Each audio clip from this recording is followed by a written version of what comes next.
Well, hello again. This is the second video, second reaction to Attack on Titan Season 3 Part 2. Just uploaded the first episode yesterday. Just a quick recap. I am an anime only. I was waiting for this half season to end so I could watch it at my own pace uh, and react to it and do reaction videos. Yeah, so a quick uh, just a quick thought about reaction videos, if you allow me to. If not, just skip over this and be done with it. I think I have been thinking a lot about reaction videos lately, and what's their draw? What's their thrill? Why would people want to watch other people watching stuff? That's really odd.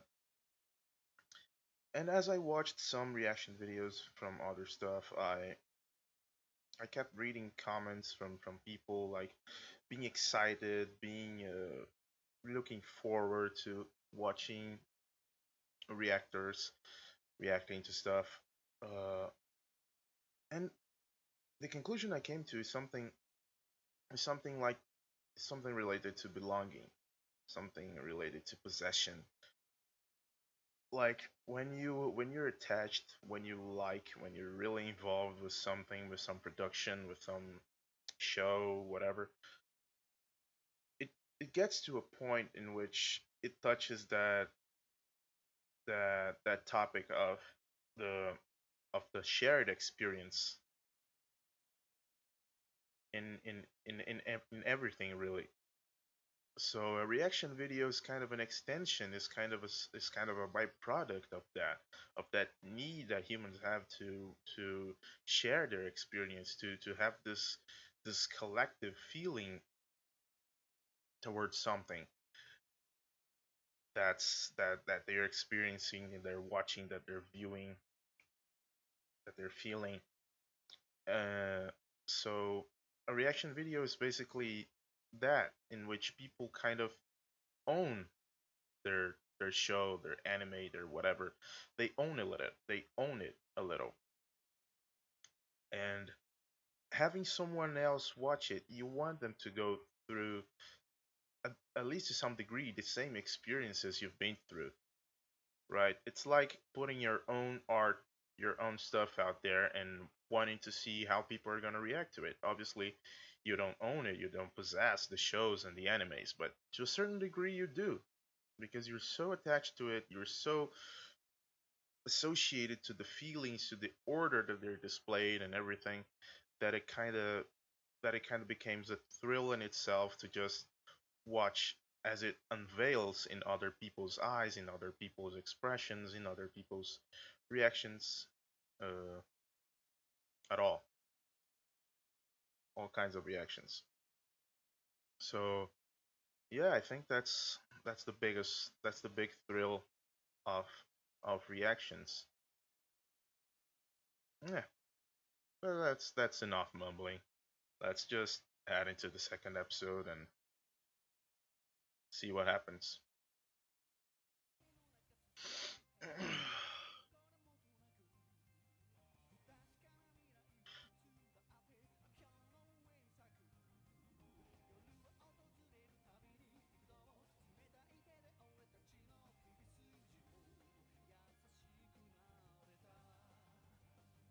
Oh, that's the moment. They're camping on top of the wall. They were alongside another person, which I'm guessing is the Beast Titan. I wonder what are those things that they're wielding instead of the blades. I get it that not everything that shows up in the opening actually happens inside the episodes. Maybe not directly and all that, but I guess that's the emphasis they gave so many shots with it. Thunder Spears.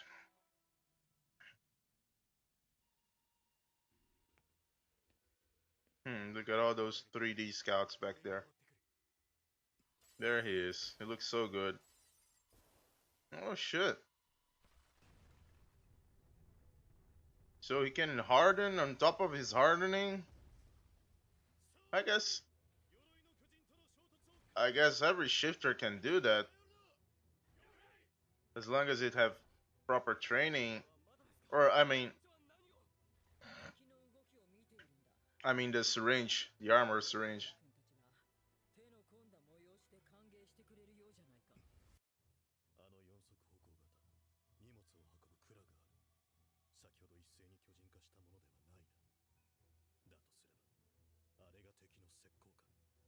Oh, so he was already there.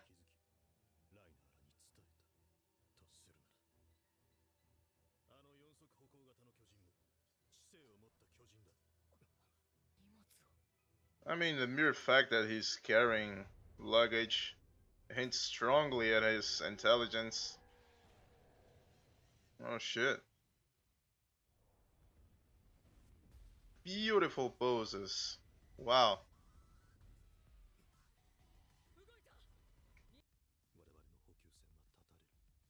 Them strats, man. Yeah. The battle of patience, of attrition, it's a cold war.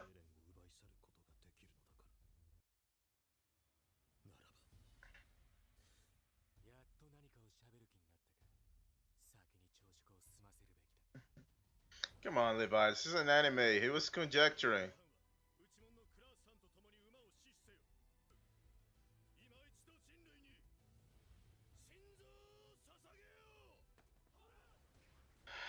After that shouting, there's guaranteed win.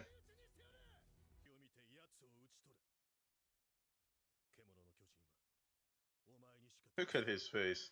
He's just chilling.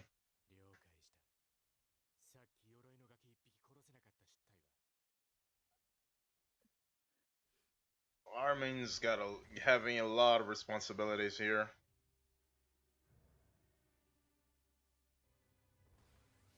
Oh, mustache, mustache Titan.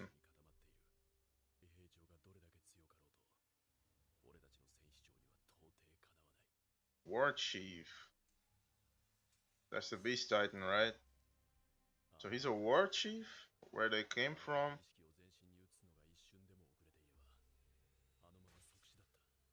Oh, that's what he did.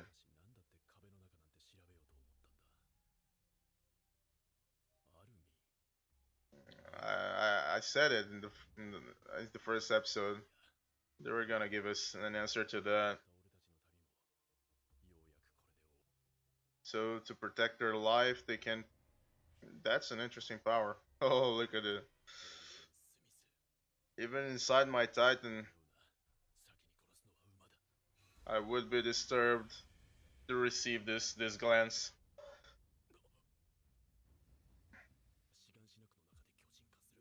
That's clearly a diversion, dude. Is luring you in.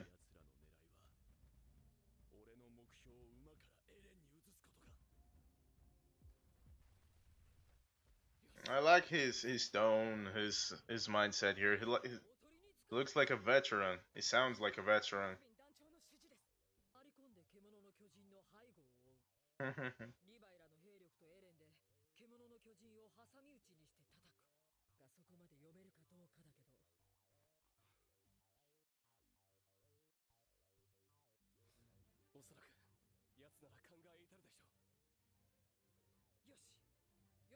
He thinks high of Reiner still.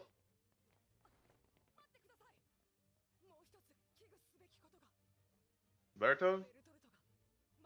No. Berto.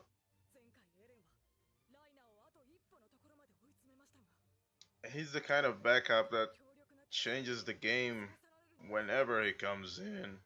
So that's a fair concern. Away from the walls. Yeah. Well, but I'm not. But I don't think he's in the walls. When he appeared last episode, it didn't look like he was in the walls.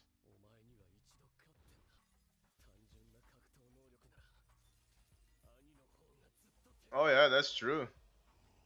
Ani's Titan was by far the most skilled and dangerous that Eren has faced yet, or so I think.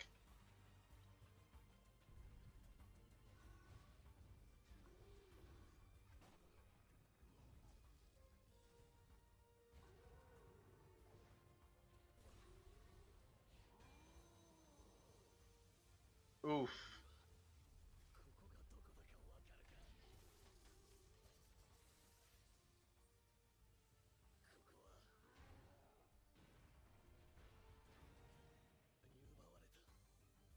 Look at that. Thunderous Spears, weapon developed. Oh, so it is a new technology.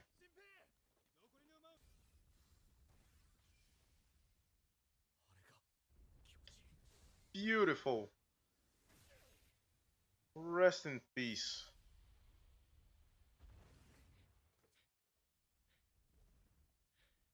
You had your glory.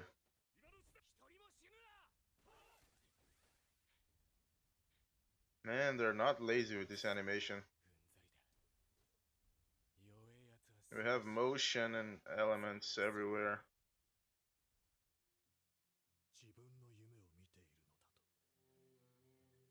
We've come a long way, Irvin.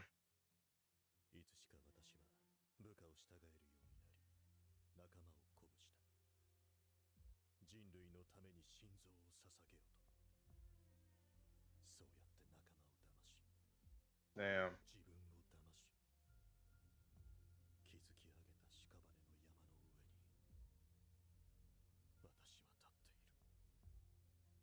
Oh, look at the bodies. It's Mickey. Wow. Oh, those guys from the tower. This new track is amazing.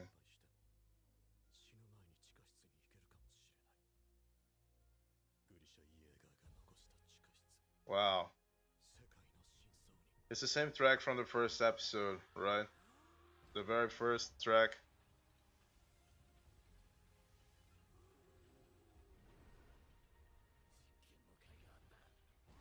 Irvin came a long way, dude, and he's now realizing that stuff. I'm not even realizing, but like confessing to himself.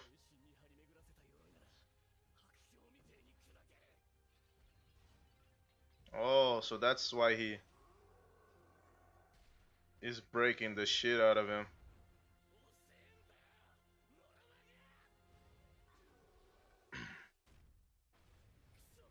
Ooh.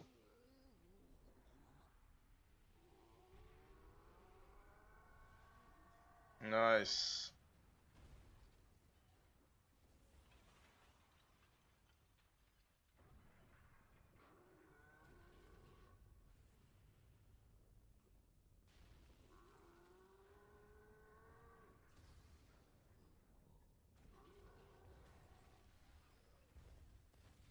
Ooh. If that actually landed, it's a pretty big damage. Oh, it didn't. It took a chunk of his neck, though.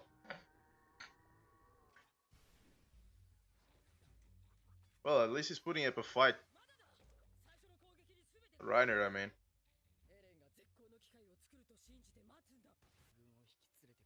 Only now I realized those titans were 3D.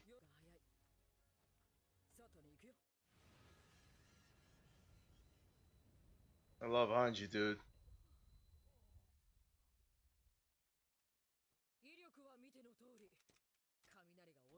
So it's basically a pocket missile.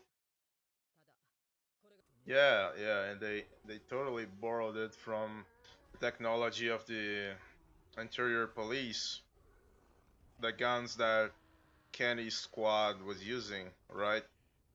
I guess that was written in the card, but obviously I couldn't read it. Oh, he's gonna call Bertolt.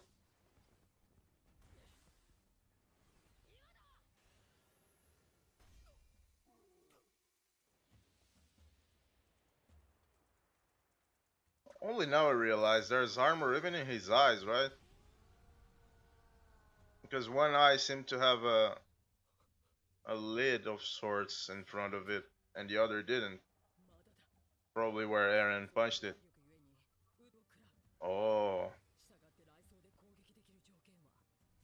if the target is surrounded. That's a nice handicap. This is even more reliant on the surroundings than regular ODM gear.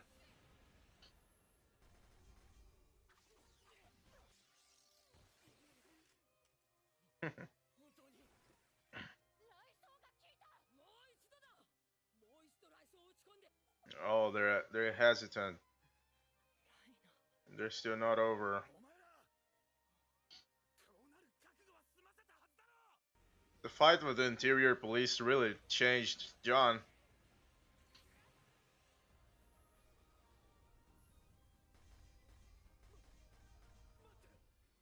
Oh shit, it went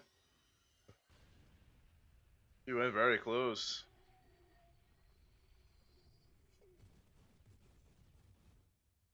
Wow.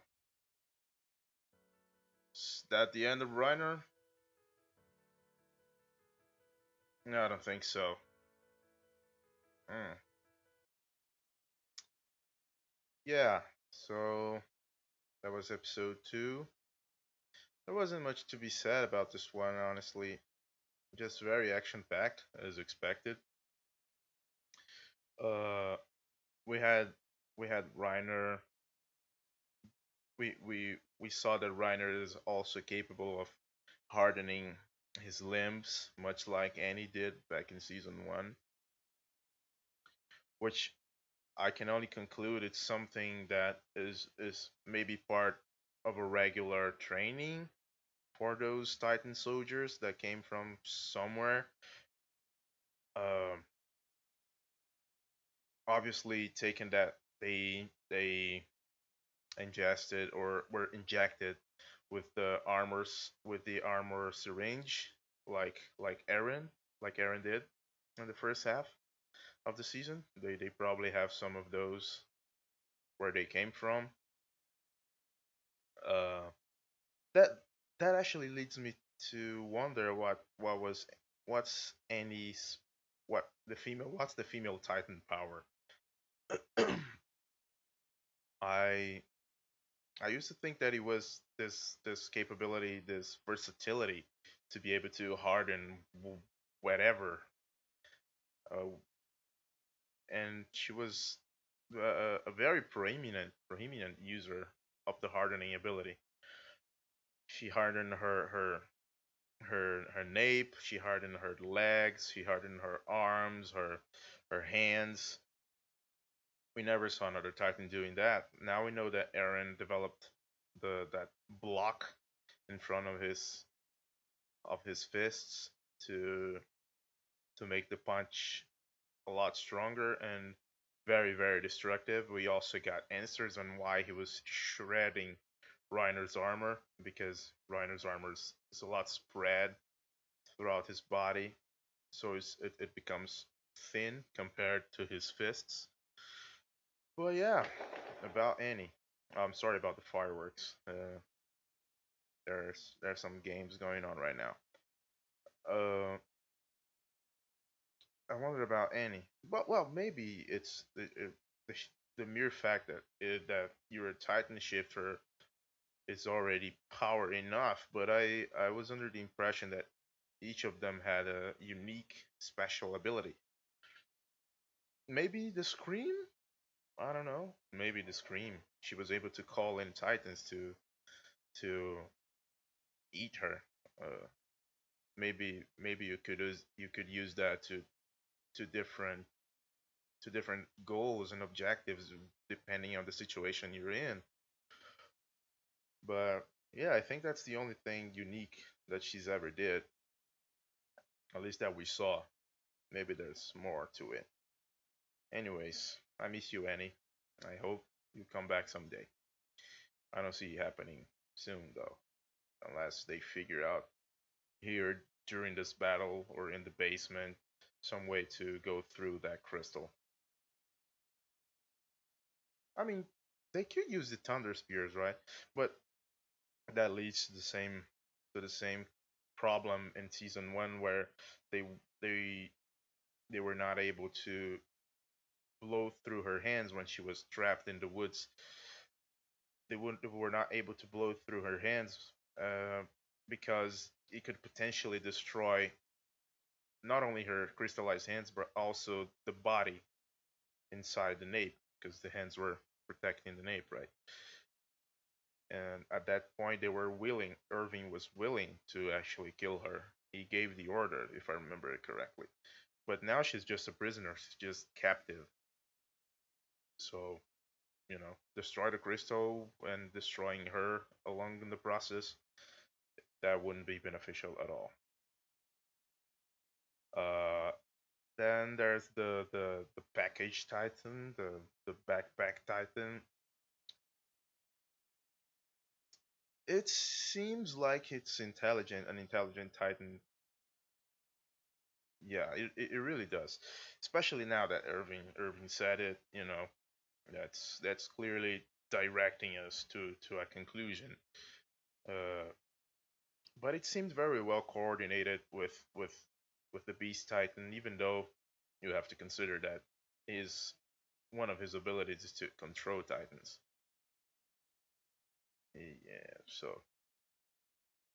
yeah, I definitely think it could be a person in there, which would be very interesting. Another one who can do it, another shifter, as they call it. Um, but yeah, the tactics were amazing as well, just as I was expecting. Like there's this tension, this the all the possible outcomes are constantly in play. Like we get the perspective of Irving conjecturing, just thinking it out, just reading the battlefield on the fly, and it's really amazing to see the amount of possibilities and how it's all laid out, and how we can already expect a line of thought. I mean, a line of action uh, unfolding, but it could also go in different ways. There could be surprises on both sides, as we saw with the Thunder Spears. No one was accounting for the Thunder Spears, yet they were a thing. So it could be that the Titan side also has surprises up their sleeves, which is really amazing and keeps you interested in the open field for possibilities that is this battle, which is really interesting and helps to keep the tension up and going. And yeah, the Thunder Spears really, it's really good how they handicapped it. Make it very reliant on the environment, on the Titan surroundings. Just otherwise, it would be kind of OP. That just like the guns of the interior police in the last half season kind of were. Even though, I mean, eventually they managed to deal with them with some thinking and all that. But when they first showed up, it seemed like that shit was a game changer. Also, I talked about Reiner's mindset. I already talked about Reiner's mindset in the previous episode, and I gotta say it again. I really like the direction they're taking. In making Reiner, his inner monologues. He's thinking. He's reading the battlefield much like a veteran. He's already thinking of outcomes, of motivations, of intentions behind each action. He's thinking before he acts. He's doing a lot of things, thinking through what could change and what's his role in all that's happening in the battle. Uh, and again, I think this is really part of a deep conditioning that these guys went through because he's not much older than the scouts, than our scouts, the protagonists. So and he's even acknowledged by Eren, right? Aaron's like thinking he's gonna see through our plans. and he's gonna have to follow me because he will see it. He will understand the necessity of just following me, and he's not going to just ignore and attack the horses. So that shows us that Reiner is a lot more in control. Maybe uh, he's struggling less with his split personality, his dissociative disorder, whatever you want to call it. Um, yeah, he's evolving. He's evolving as things goes, as things evolve and turn around him. He's adapting, uh, pushing even further that whole discussion, the whole idea of being a warrior, of being very much in the mindset of the mission, very much in this mindset of war and duty. And also we had the confirmation, not the confirmation, but the explanation for what was that power that we saw in the last episode, where Levi saw something strange when he attacked Reiner. What's that? Is that a new power? Uh, he was actually wondering why Reiner didn't die when he was uh, struck in the neck. So that's a power, I guess. You know, to to be able to protect your head. That's gotta be I don't know if that's special to Reiner. I think it's one of those things that these Titans are trained for. I think it's a Titan shifter power. I I guess. I don't think it's a Reiner special. Aaron probably doesn't know how to do it. He probably can do it, but doesn't know yet. That's what I think.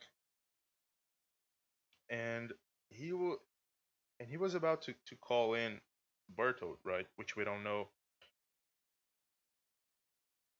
uh, which we don't know where what it is yet, where he is yet. He acknowledged that once again he's no match for Aaron. He's not gonna be able to complete the mission on his own, and he's willing to call for backup. But he wasn't counting on the Thunder Spears, and it seemed like they really fucked him up.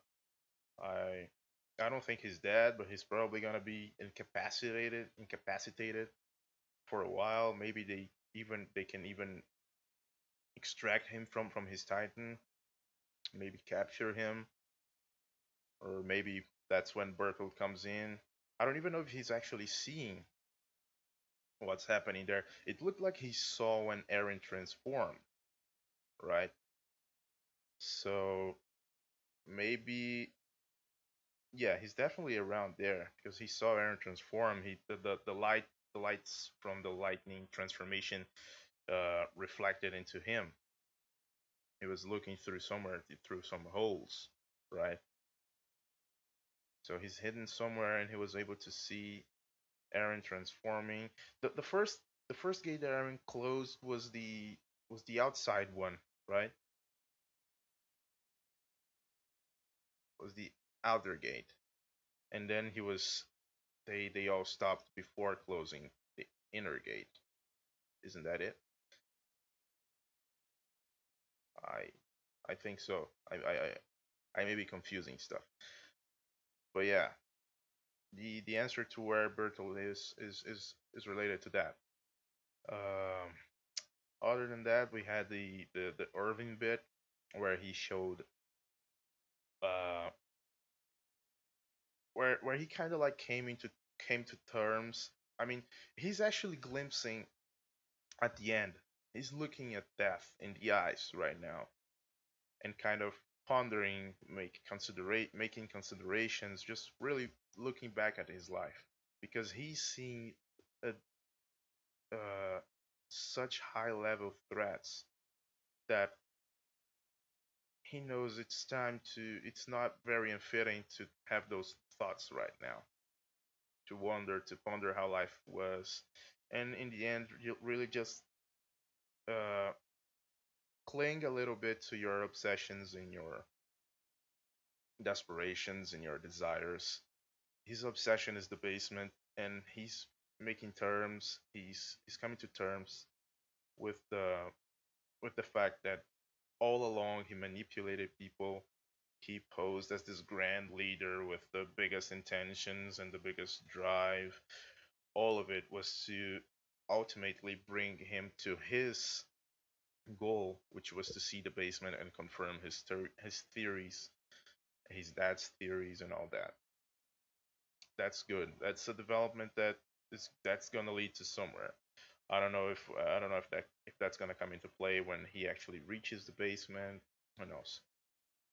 But that was really interesting stuff and kind of Griffith vibes when he was standing on that pile of corpses.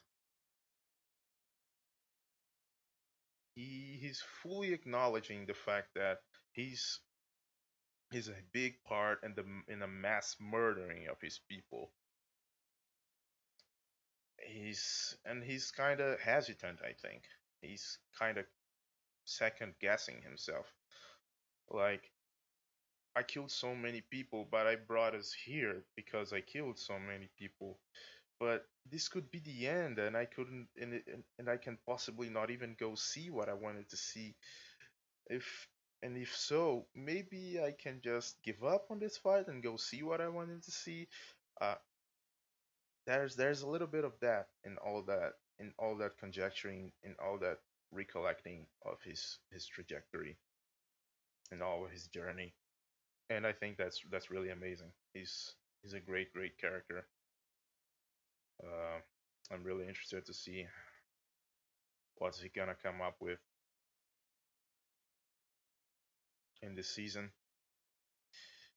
And yeah, and just I I, I don't think there's much else to be said. The fighting was nice. I think season two fight was a lot better. This one was more economic in animation wise, choreography wise. But that's not the point here, right? We already had that in season two. We know their potential. We know what their fighting styles are. We know how they play out, how they both play on screen, how they fight for spaces, how they occupy the screen. It was more like showing us uh, this tactical battle of them sneaking in, surrounding him, and yeah, just leading to his desperation at the ending, at the realization that they had something that could hurt him. He thought Reiner thought of himself as pretty much untouchable, and boy was he in for a surprise. That was a nice episode, and also again the Beast Titan. He was called War Chief, right? Reiner called him War Chief. So whatever they came from, that was already pretty clear and hinted at. But the Beast Titan is really someone of high hierarchy, someone who gives orders, someone who commands people. That's so. Is that tied to his power? Was that developed through his personality, or he was given the power because of those characteristics? Uh, or maybe he developed it. Uh, who knows? Anyway, that was very interesting. The Beast Titan is a very interesting character. He's being a little very uh maniacal here. I mean, he's got those mischief eyes, those mischievous eyes, and he's playing like a real villain here. He's not conflicted. He's not. We know very little about him still. Hopefully that will change in this half season. He's more and more interesting each episode. But yeah, that's about it. Okay, goodbye. See you next time.